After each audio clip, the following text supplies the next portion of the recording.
All right. Good morning, Sarah. Thank you so much for joining me today. Hi, Jessica. Thank you for having me. So, to get started, share with me your name, the company you work for, and your position there. Sure. I'm Sarah Ahrens. I'm the founder and CEO of True Labs for Cannabis. And we are an analytical testing laboratory located in East Hanover, New Jersey, with about 5,000 square feet of space in our lab. And we are helping to start the New Jersey cannabis testing market. Yeah, you guys have a really brand new market down there.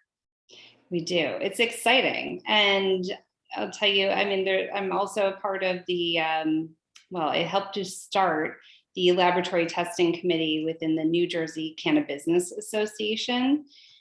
Because as part of a new market or any market in the cannabis industry, there's so much advocacy work that has to happen and needs to be done. And so I started this committee, the laboratory testing committee, as a way to help to pull together natural sciences experienced folks, either from labs or from outside of the lab, not affiliated with a lab, but people who have an interest in this industry and experience to help say, what should our standards look like? What should our market look like going forward? And really bringing that scientific voice to the regulators to help guide and give them some data that really helps to essentially create a best-in-class market for New Jersey. Yeah, absolutely. So, what brought you to starting True Labs? What was that journey like? Well, there are several reasons why I chose to start True Labs. And there's really three that I kind of hang my hat on that stick out the most.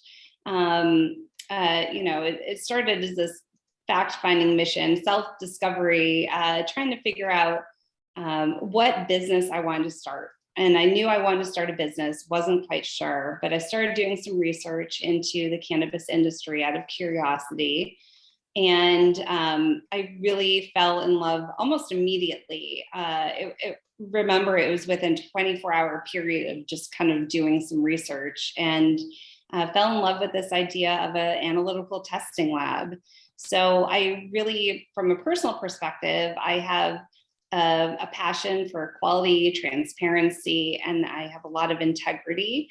And I tend to be this very health conscious person. I've got a family, I've got two children, but even before they were born, I am the kind of person who was reading ingredient labels, buying organic. I want to know what's in the products I buy for myself and my family to consume. And so that transparency is really important to me. And I felt that I could help bring that transparency to the cannabis testing market.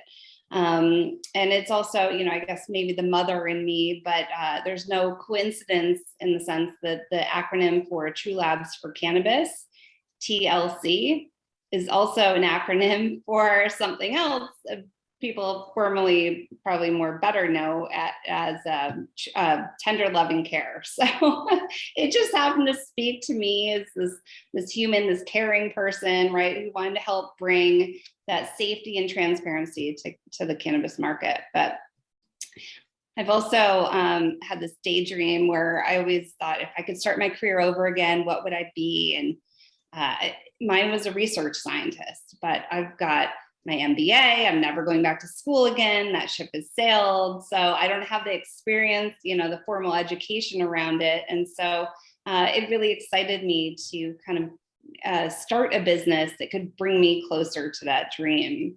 And then also, definitely when I started looking into the market, it was summer of 2019.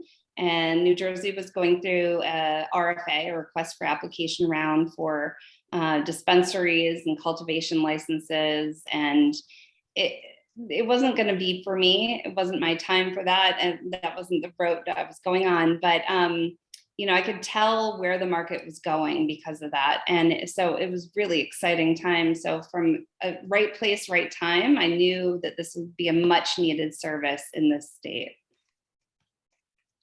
Yeah, absolutely. If you've got cultivation, you've got dispensaries, you need something in between them to tell you what you're selling.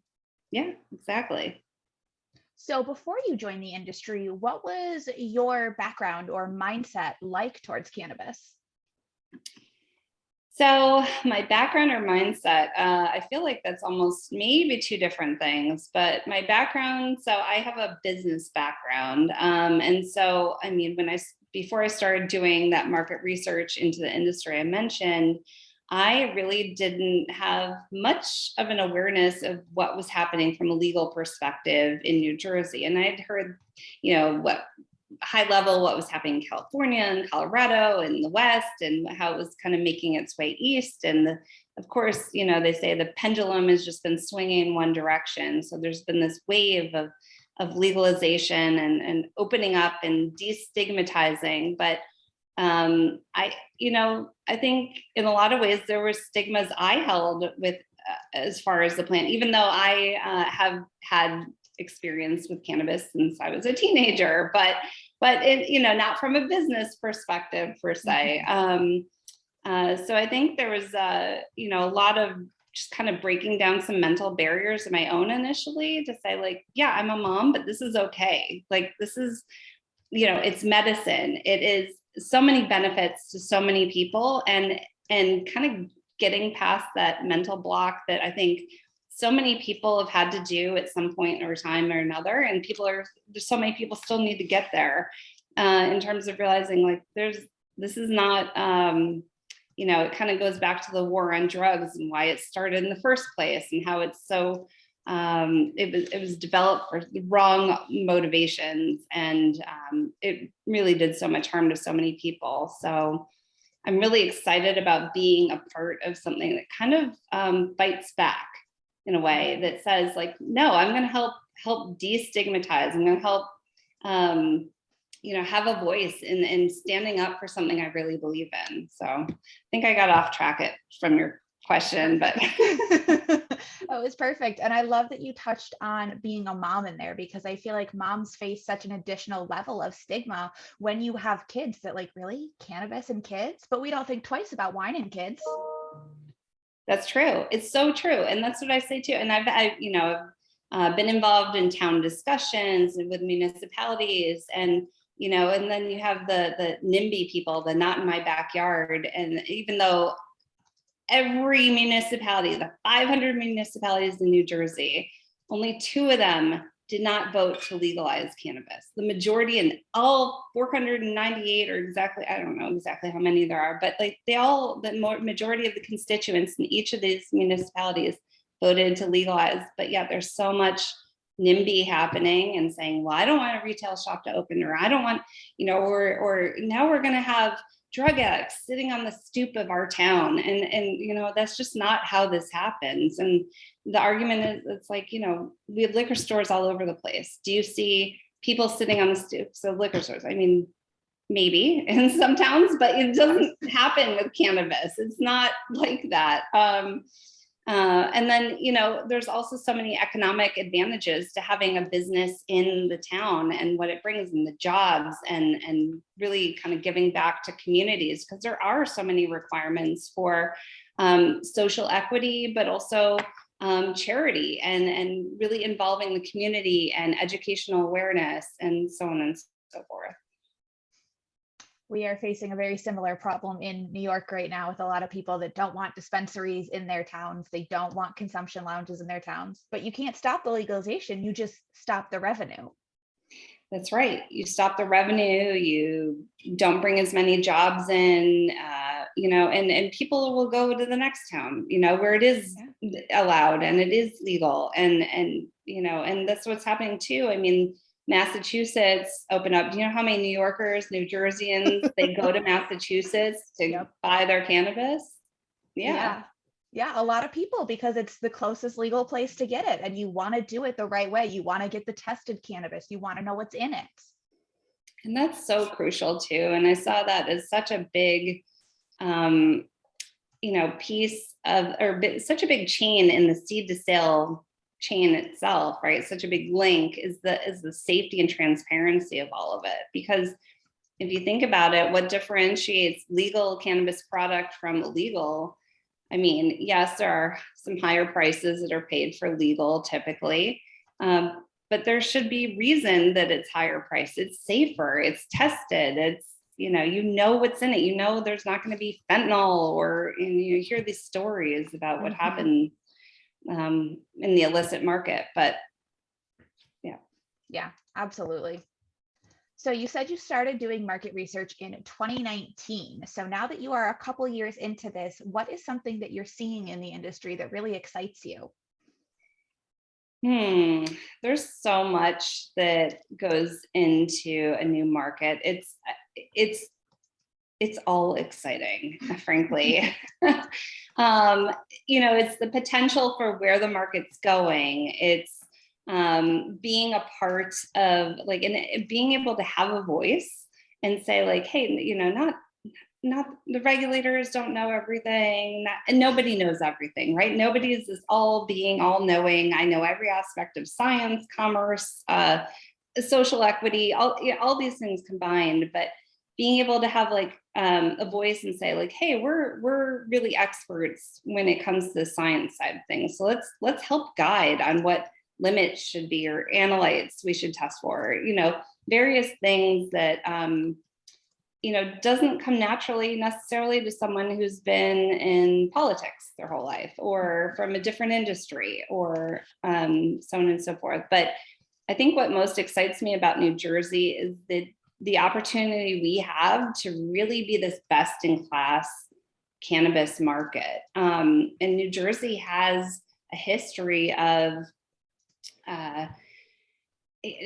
call it from Edison to Bell Labs to pharmaceuticals, and being this pharmaceutical capital. We have this history of innovation and being number one in certain things, and so I think there's this opportunity where New Jersey, the point in time where all the legalization is happening, we have the chance to learn, right, from what's gone well or what hasn't gone well in other states. And so in taking the best and making sure we don't take the worst, and really kind of setting a precedent, hopefully for future states to come, that, we've got a really strong structure and market. So I think that's really exciting. Having something new that we can help have a voice in crafting is important. So I'm excited about that. Absolutely. Yeah. So I'm in New York, and we are just a little bit behind you guys in terms of legalization. You guys, I believe, voted for the legalization before we did. And it's really fun to watch these East Coast markets unfold, because like you said, there's so much to be learned from everything that happened on the West Coast. And there's such a chance to advance the legal market. Yeah, that's true. And New York's catching up quickly. I'm excited. I'm excited for all of this, because like you said, I mean, where are you going to go? Massachusetts, Canada? Right. Yeah, and New York's doing some really great things too. I love how they're giving hemp farmers the first crack at growing high THC cannabis. So yeah, I know some hemp farmers who are very excited about that. So on the flip side of this, what's something that you're seeing either in New Jersey or in the industry overall that you are absolutely not a fan of? Definitely there are challenges with access to capital and banking and excessive taxes. This is just a huge problem for every business in the cannabis industry. And it's, it's a challenge because we're in this federally illegal space. Yet we're state legal businesses and growing, and there's not any indication that that's going to disappear ever. And so you think of a small business and a startup who doesn't necessarily have the funds to get, maybe the owner doesn't have a couple $1 million to bootstrap the entire business themselves. So they have to go out and try and raise capital. But, access to bank loans, that doesn't really exist. It's very rare to find a bank who will lend in the cannabis industry, let alone to a pre-revenue startup. I almost thought it didn't exist, but then I did find a unicorn. But it's challenging, and you really have to scour the ends of the earth to find some of these sources of capital. So we can't get a small business loan because it's a federal program, and that's we're federally illegal. But I think too, when it comes to raising capital, myself being a woman, right? And we have True Labs is a certified woman-owned entity, and we're the only cannabis testing lab in the entire East Coast that has that designation, which I'm very excited about and proud of, and I'm happy to be the first, right? It feels good. Certainly, I want more businesses to follow, or women-led businesses to pop up and follow, but it feels good to be the first. But being a women-owned business and a female entrepreneur has its challenges too. I mean, when you look at the stats out there in terms of raising capital, less than 3% of investor capital goes to women-owned businesses. And you can loop in there minority-owned businesses too, because they, I think, even get less than the 3%. Like everything is much less. So it's astounding how much it's a locker room mentality, and it's white male dominated capital, and I think I could expound upon the reasons I think that's happening, and it's been a journey for me in my own capital raising efforts, understanding the nuances and how my behaviors like some of the traits I thought were because I have a business background or I have a sales background, like I do this, but it actually was because I'm female. And it was just a self-realization discovery that, kind of floored me a little bit. But knowing this and having gone through it and seeing all the investor reactions and some of the comments that were made to me, it's crazy how much unconscious bias happens. People can have really good intentions, but the unconscious bias that shines through is just bafflingly obnoxious. And so, there's challenges. I wish, women and minority-owned businesses could have easier access to capital in this industry. It would make things a lot easier, and it would help boost all these social equity mandates or requirements that states are putting in place, which are very good in general. But it's that getting started is the toughest part. So, having better access to capital needs to change for this industry. And I think too, you think about when it comes to taxes, I mentioned excessive taxes.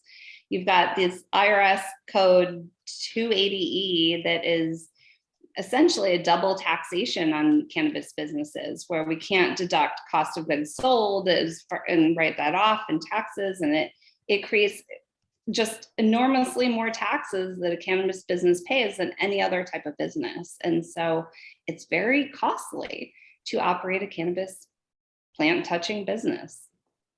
Yeah, absolutely. Those are two things that I've heard repeatedly, that capital is just such a massive challenge for people in this industry, that 280E is a killer when it comes to tax time. And unfortunately, the money that there is just continually goes to white men in this industry. Yes, it does. It's frustrating. And, and I'm lucky in the sense that I do have this tough business sales-based background and persistent, and but not a lot of people don't have that kind of personality or background, and so it's even tougher for them. Yeah, absolutely. I mean, being a woman in this industry is hard enough because it is that locker room culture.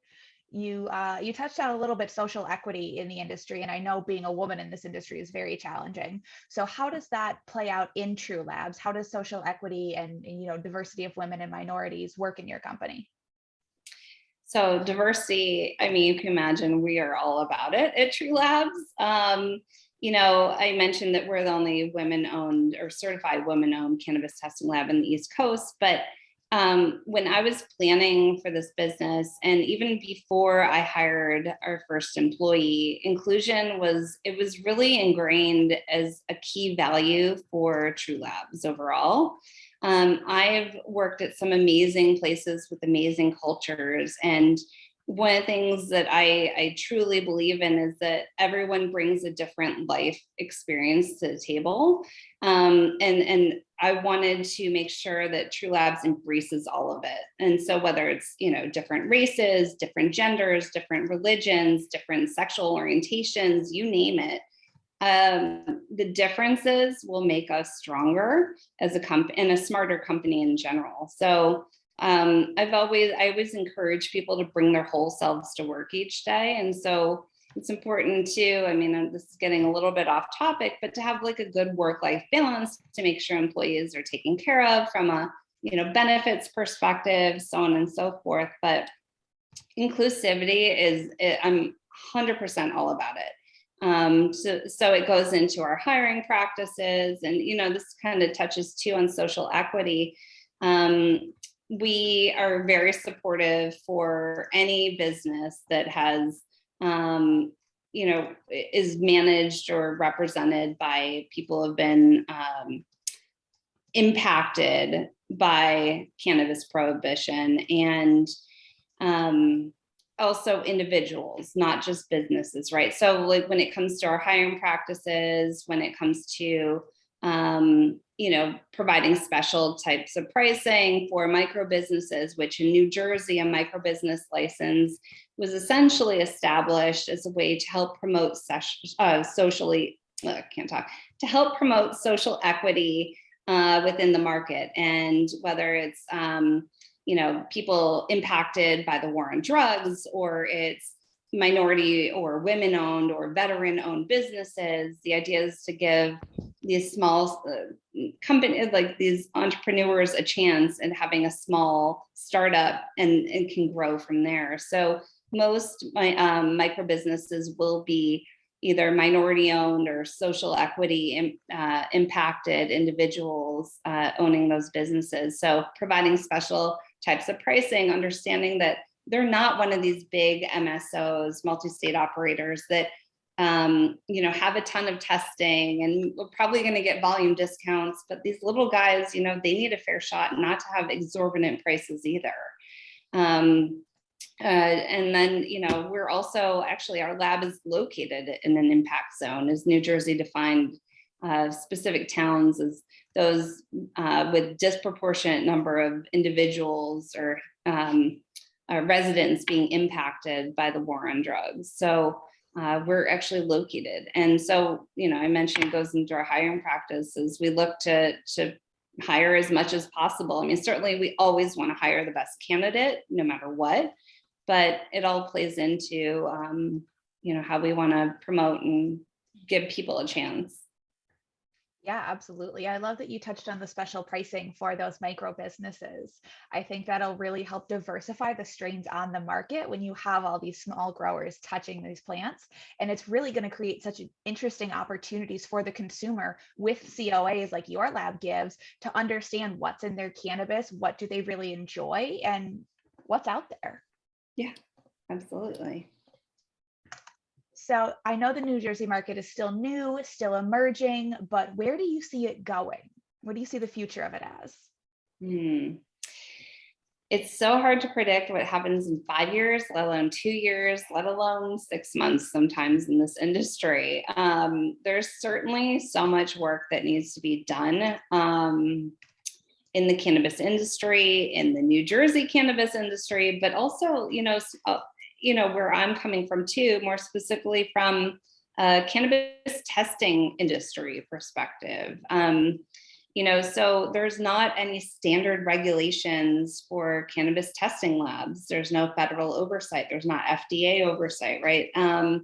And one of the things that I made sure in terms of how we set up True Labs is that we are preparing ourselves and future-proofing our business for when that federal oversight comes, when we have to adhere to the FDA Code of Federal Regulations to make sure that we're doing things the way any pharmaceutical testing lab, what requirements they have, we're adhering to kind of go above and beyond in terms of standards. But most labs aren't going to be doing that. I'd say maybe some, but majority are not.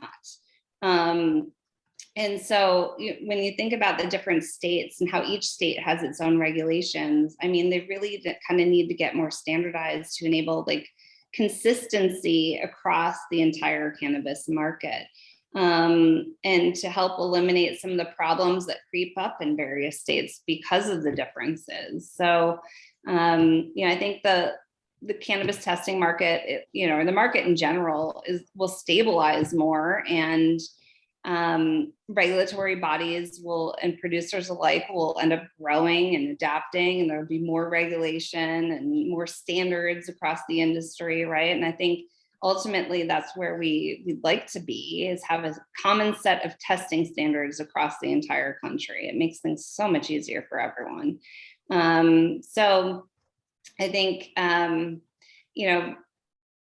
at that point, then it becomes more of a focus for testing labs to just, what are the traditional operating challenges, not necessarily worrying about the regulations, or if we want to go start another lab in a different state, we're not having to recreate the wheel because the regulations are so different. So it's just about regular operational challenges at that point, and bringing the newest technologies to the lab and making sure that we're advancing and providing best customer service. But yeah, I mean, predicting this market is a hard question to answer. Yes, it is indeed. I love that you touched on the fact that there are no standardized regulations for testing labs. And, advancing that, there are no standardized regulations for strain names. You can call a strain name whatever you want, even if it's nothing close to the original, even if the testing shows it's dramatically different than the original. Yeah. You can still call it that. It's very confusing for consumers to not have these regulations in place. Yeah, 100%. You can have the same strain grown even from the same cultivator, and it can be different from batch to batch, slightly different, right? Or between different cultivators, it could be drastically different. And so it's what's in a name. It really comes down to understanding how the testing results of that particular product. Yeah, absolutely. So starting a business in this industry, obviously not easy. What is one big challenge that you have overcome? There's so many challenges with starting a business. It's a day-to-day roller coaster. It's not for the faint-hearted. It's definitely, it takes some grit for sure to start a business in general, but I think in particular in this cannabis market. So, I talked about it before, but I think the biggest challenge for me that I've gone through is capital raising. And for the reasons I mentioned before as well, it's this locker room mentality. It's this boys club. It's, before I even walk in the door, the fact that I'm a female, and before I even open my mouth, there's judgment, there's assumptions, there's unconscious bias. And so for a woman to raise capital in the cannabis industry, which is already limited in terms of where the funds can come from, it's a really steep hill to climb. And I've been very lucky in this process, and I don't know, in some ways they say luck is what you make it of it, or luck happens to those who work hard, right? But it's worked out well for me, but I don't even know how many women it hasn't worked out well for. And so it is a challenge, and that has been my greatest challenge in trying to figure out and navigate the capital raising process and market. Yeah, absolutely. So following up on that, what is something that you are really proud of accomplishing? So I have a business background, as I've mentioned. So not having a scientific background has definitely been a journey in starting a scientific company, right? And starting this analytical testing lab. And I'm very lucky in the sense that I have an amazing scientific leadership team, and in particular, our chief science officer, Dr. Carl Christensen. I wouldn't be able to be where I am today without this team and Carl.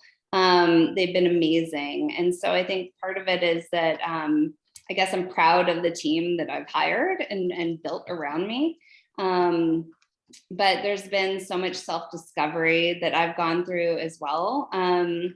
I've had to deal with a lot of very real imposter syndrome, and would overcome it. And it's kind of this internal silent battle that's fought by, I would imagine, almost everybody on the planet at some point or another in their life. I think it's something, there's Dr. Brene Brown has a TED Talk out there, and I don't know if you've seen it, but it's amazing.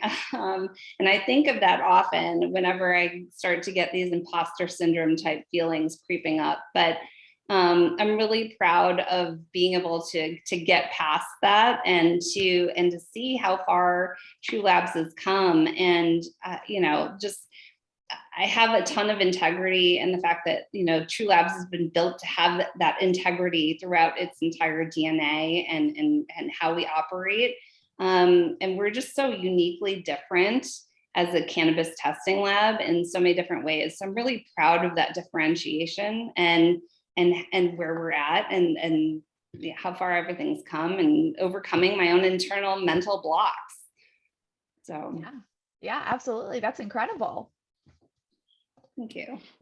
So when people come to you for testing services, what kind of experience do you want them to take away from interacting with you and your team?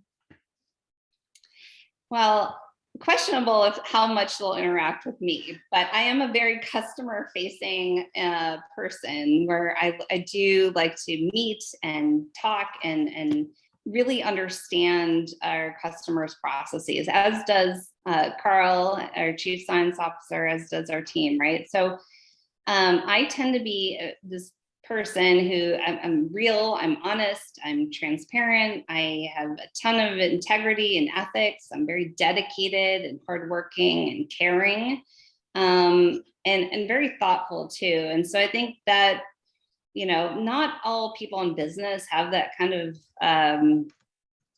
DNA, call it, right? But I've weaved all these attributes into how I've structured True Labs for Cannabis. And whether it's from our culture, our internal culture, to how we hire, to our scientific methods and processes, our operational processes, and really how we interact with customers. I'm experienced, actually, I'm certified in customer experience management. I've helped consult global companies on customer experience transformation. So for me, the experience our customers have is utmost important. And really being, like I said, dedicated to partnering with our customers is our focus. So understanding their processes, going on site, seeing how they operate, making sure we're really able to provide them with this excellent value-added service that takes their great cannabis and proves how great it is. Yeah. So what's next for you? Well, right now we're very much all hands on deck with this New Jersey market starting to happen and legalization really on the cusp of occurring. We're expecting, actually, there's another meeting on April 11th with the New Jersey Cannabis Regulatory Commission, where there's supposed to be some big announcements happening. But we're focused on preparing our lab to be ready to operate as efficiently as possible in these early stages. And beyond this, I definitely have ideas for what comes next. We have projects. I'll just leave it at that. We have projects in mind. I'm not going to publicly announce it. I want to keep those cards close right now, but it's exciting. So there's a lot of good things in the hopper and avenues for which we want to grow and expand and bring more value add to our customers. You guys will be growing right along with the market in New Jersey. Yes. Wonderful. So personally, do you have a favorite way to consume cannabis? I can't say that there's a favorite I have. I will say, certainly as I've grown older, my preferences have changed over time, but I'm certainly a lot more health conscious now than I was when I was a teenager. And I think anything where you're lighting up and smoking something is just definitely not in the cards for me at this point. But I think a real consumption change that I've gone through is really, I mean, it didn't exist, 20 years ago, is understanding or having that transparency in what you're buying. So I always ask for a certificate of analysis on every product because I want that transparency. I want to know, was it tested? What was in it? What was there anything detected? Any harmful substances, even if it's state approved levels and it still passed? I want to know if there's any harmful substances in it, or what is the profile? What's the cannabinoids, the terpenes? Like, I want to know what's in that product. So knowing that how easily it is for the cannabis plant and various products to become contaminated has really been an eye-opening experience for me as I really started to understand everything and design this business and develop the business in terms of what we're testing for, both from a regulatory standpoint and beyond. We provide testing services that the state doesn't require. So I think that understanding like how much contamination can happen in the process, has been something that I, knowing, just viewing a COA and knowing that, labs like True Labs are verifying this product safety and ensuring consumer safety is reassuring. And so I make sure I look at a COA every single time. Yeah, you raise a good point. I mean, cannabis is incredibly absorbent, which is great for like cleaning up the soil, but you don't want to then smoke the weed that was grown on the plant that cleans up the soil. Right. I mean, I think anyone who's kind of been in the industry enough has probably heard the story about how, cannabis is a bioaccumulator. It's a remediation technique from an agricultural perspective. So to clean out heavy metals, or it's been used at Chernobyl to try and pull out the toxic radiation from the ground. So do you want to smoke that cannabis plant that was planted by Chernobyl? No.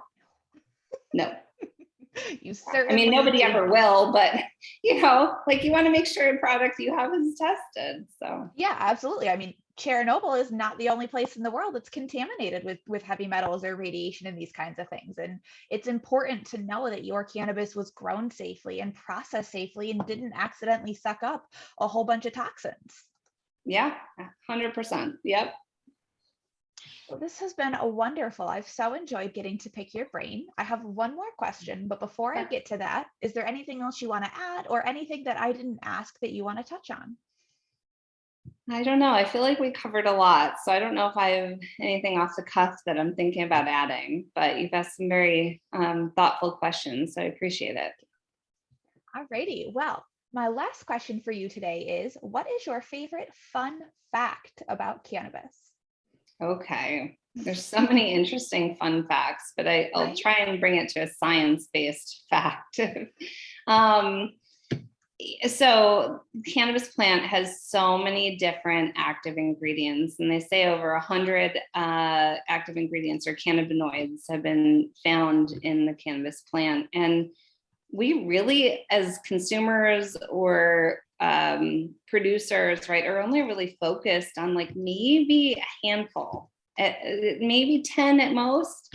So if you think about it, and like the common ones being THC and CBD, right? And we all know what those are, but so most of the cannabinoids that have been discovered have not been researched. And it's just amazing to think about how versatile this plant is, from medicine to building supplies and components like rebar to just fuels and textiles and everything else that this plant can be used for. But it's just amazing to think about how from a therapeutic perspective, there's just so much further that we have to go with this plant in terms of potential benefit and impacts and so much left on the table from a discovery standpoint. So it's just quite amazing that it's so versatile as we know it today, but there's so much more that has for potential in this plant. Absolutely. Thank you for bringing that up. I mean, the amount that we don't know about a majority of these cannabinoids is incredible. It is. It is. And it's great though, too. Now the federal government is like open more to research on this plant and has been allowing this more in funding and providing funding and so on and so forth. So it's pendulum swinging in one direction. It's good. Yeah, it is. It's going to change a lot of different industries when we understand the full capacity of what this plant can do. Yeah, 100%. Yeah. Well, Sarah, thank you so much for sharing some time with me today. I've really enjoyed chatting with you. Yeah, thank you for having me. Thank you for the discussion and the questions, Jessica. They were very thoughtful. I'm excited to help bring more awareness to this industry and market and help get the New Jersey market started and provide consumers with safety and assurance and transparency they look for and need. Yes, yay for transparent East Coast cannabis. Yes. I love that. Thank you. Thank you.